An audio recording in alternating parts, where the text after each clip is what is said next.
Sometimes, history does not thunder from the mountaintops or blaze across the sky. It does not always arrive with trumpets or declarations. Sometimes, history comes quietly, once again through the trembling words of a man who has lived long enough to see promises made, promises broken, and faith tested like silver in fire. If you haven't subscribed, click on the subscribe button, because what you're about to hear is not just news, it's a wake-up call for every heart that still believes truth should burn brighter than silence. Now grab your rosary, quiet your spirit, and let your heart listen, not just with ears, but with faith. A voice that has lived through persecution, oppression, silence, and yet still dares to speak. He is 93, body weak, voice soft, but soul unbroken. Cardinal Joseph Zen, shepherd of souls, prisoner of regimes, guardian of conviction, speaks once more, not because he loves debate, not because he seeks attention, but because he feels something sacred is slowly slipping away. He writes not from cathedrals or platforms, but from his personal blog, like a flickering candle refusing to be extinguished in a windy night. He writes not for applause, but from burden. His concern is not about popularity or ideology, but identity, what makes the church a church. What keeps her from becoming just another institution shaped by trends, feelings, and human negotiation. He sees a danger. A subtle one. Not a loud rebellion against truth, but a quiet reshaping of how truth is treated. Not a storm that destroys, but a mist that slowly erases the sharp lines that once gave clarity. For Zen, doctrine is not opinion. It is not an idea to be managed. It is fire, living, dangerous, refining, unchanging. He watched it survive in China, not through cultural adaptation, but through conviction.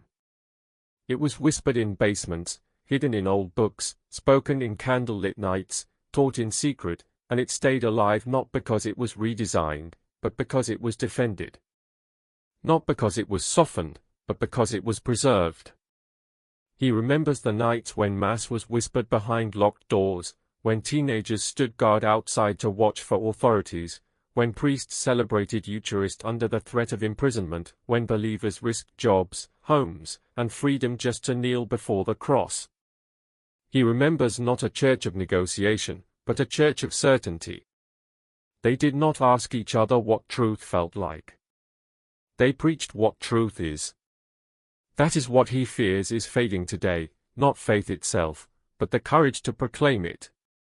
He looks at the Vatican's evolving synodal structure, where laypeople are given voting rights, where bishops sit in circles listening rather than teaching, where facilitators and analysts guide spiritual conversations like workshops, where emotional dialogue is encouraged, but doctrinal clarity is muted, and he asks with trembling concern, what remains of the church when the church no longer remains the same? He does not fear discussion. He fears silent change. Change that comes not through bold declaration, but through careful language, words like journeying together, accompaniment, rediscovery, and fluid mission. Beautiful words, warm words, gentle words, but words that, he fears, sometimes avoid the real question. What is truth? And if nobody is asking that, who is defending it? He explains how the danger is not a new heresy shouted from the rooftops. The danger is ambiguity. Ambiguity dressed as mercy. Vague language dressed as compassion. Soft words dressed as spiritual openness. When words lose definition, doctrine loses protection.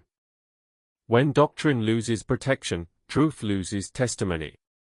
And when truth loses testimony, it is replaced not with falsehood, but with silence. Zen has seen this before. Not just in history books, but in his own flesh. In communist China, the regime did not try to destroy the church instantly. Instead, it tried to reshape it, slowly, gently. Not by banning prayer, but by editing it. Not by outlawing priests, but by choosing them. Not by silencing doctrine, but by replacing it with guided interpretation. It did not kill faith. It re-engineered it. It created a version of the church that looked Catholic, but spoke differently, softer, safer, emptier. That is why he looks at synodal language with concern. Not because dialogue is wrong, but because when dialogue becomes the primary method of theology, and when proclamation is replaced by personal experience, something sacred is at risk. Doctrine stops being proclaimed, and starts being shared. Truth stops being declared and starts being negotiated. The church slowly shifts from being a lighthouse to being a campfire, where everyone sits and shares how the light feels to them. He asks, where in such a conversation does someone stand to say, this is true, and this is false? When bishops become listeners instead of guardians, who protects the flock? When theology becomes group therapy, who draws the line between compassion and compromise? When guidance is replaced with facilitation, who stands to say, here I stand, I can do no other? Cardinal Zen fears not conflict, but the absence of it. He writes, truth is not afraid of conflict. Error is. He reminds us that the early church did not gather to share feelings. They gathered to face error and defend truth. At Nicaea, bishops argued, confronted, defended, and proclaimed, without the fear of sounding harsh or unkind. Because clarity was seen as love, not violence. Certainty was seen as fidelity, not rigidity. That is why he worries when people say the church must avoid division at all costs. For Zen, unity is holy only when it is grounded in truth. Unity built only on harmony is fragile. It feels warm, but it does not protect. It may comfort, but it does not convert. It may encourage, but it cannot sanctify. He says, there is no charity in ambiguity. Only delay. He is not condemning anyone. He is pleading with everyone. He does not accuse the Pope. He does not blame bishops.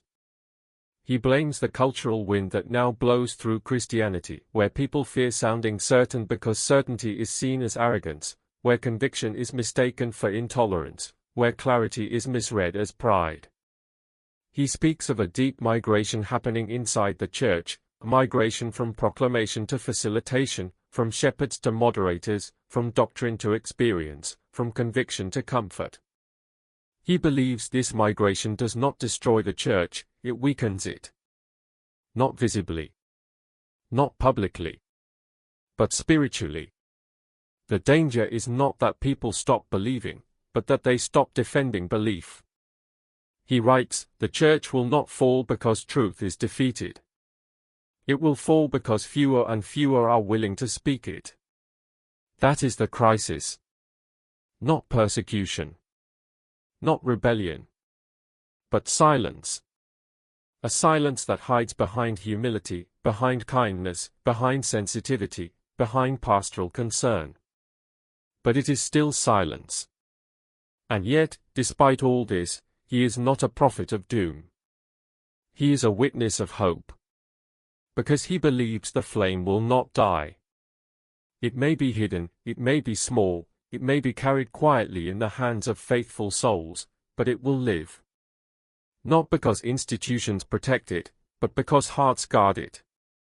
He believes the future of the church will not be built in synodal halls, but in homes, in parishes, in families, in prayer groups, in ordinary Catholics who choose conviction over comfort. He reminds us that Christianity was never preserved by committees. It was preserved by saints. Saints who prayed in secret, who spoke clearly, who refused to soften their beliefs just to be accepted. Saints who refused to trade clarity for courtesy. Saints who believed that truth is not an idea, not an experience, not a theory, but a person. Christ the Lord. Christ the truth. Christ the fire. He says doctrine is not a museum exhibit, nor a theory for debate. Doctrine is flame. Flame cannot be negotiated. It can only be carried, or dropped.